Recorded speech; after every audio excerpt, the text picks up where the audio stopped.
உடல் பருமன் பிரச்சனையால் அவதிப்படுபவர்கள் அதனை கட்டுக்குள் கொண்டு வர பல்வேறு வழிமுறைகளை கையாளுகிறார்கள். சமூக ஊடகங்களில் ட்ரெண்டிங்கில் இருக்கும் உடல் எடை குறைப்பு யுக்திகளை பின்பற்றுகிறார்கள். அவற்றை முறையாக கடைபிடிக்காமலும் உடற்பயிற்சி நிபுணர்களிடம் கலந்தாலோசிக்காமலும் நடைமுறைப்படுத்துவதால் பல்வேறு பக்க விளைவுகளை எதிர்கொள்கிறார்கள். உடல் எடையை குறைக்கும் விஷயத்தில் செய்யும் தவறுகள் பற்றியும் அதனை தவிர்க்க வேண்டியதன் அவசியம் பற்றியும் நான் உங்களுக்கு இந்த வீடியோல சொல்ல போறேன். ஹாய் ஹலோ ஃப்ரெண்ட்ஸ், வணக்கம் அண்ட் வெல்கம் டு தேன் மிட்டாய் யூடியூப் சேனல். உடல் பருமனை குறைக்கும் போது தவிர்க்க வேண்டியவை: உணவை தவிர்ப்பது. உணவை தவிர்த்தால் உடல் எடை குறைந்துவிடும் என்பது தவறான கருத்து. உணவை தவிர்ப்பது வளர்சிதை மாற்றத்தை மெதுவாக்கும்.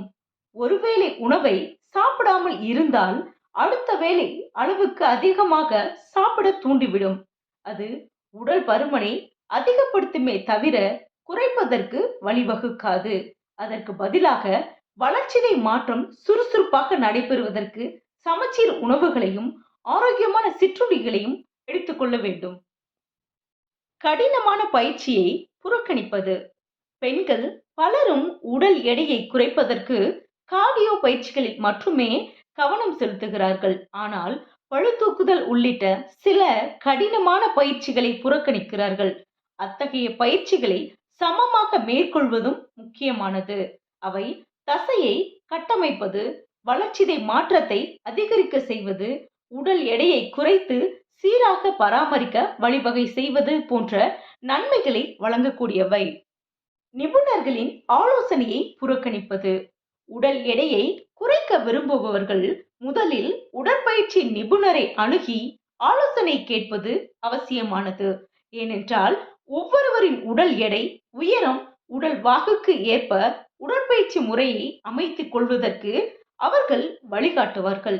அவர்களின் வழிகாட்டுதலை பின்பற்றுவதுதான் சரியான முறையில் உடல் எடையை குறைப்பதற்கு உதவி புரியும்.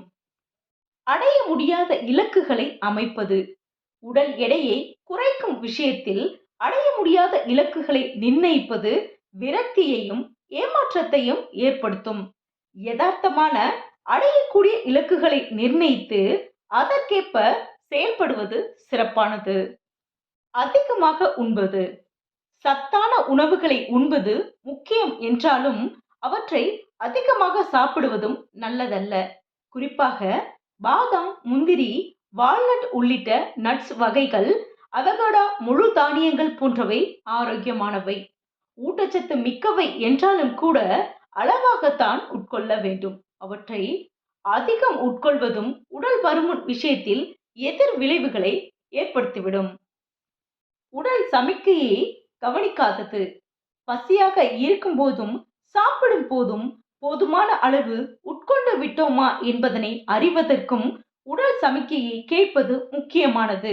வேலையின் போது கடும் பசியில் இருக்கும் போதுதான் பலரும் சாப்பிடுவது பற்றி சிந்திக்கிறார்கள். லேசாக பசி எடுக்கும் போதே உடல் சமிக்கை கொடுத்துவிடும். அதுபோல் அதிகமாக சாப்பிடும் போது உடல் எச்சரிக்கை செய்யும். எனவே திருப்தியாக சாப்பிட்டு விட்டதாக உணர்வதற்கு முன்பே சாப்பிடுவதை நிறுத்தி விடுவது நல்லது. இந்த வீடியோ உங்களுக்கு பிடிச்சிருந்ததா? லைக் பண்ணுங்க, ஷேர் பண்ணுங்க, கமெண்ட் பண்ணுங்க. தேங்க்யூ.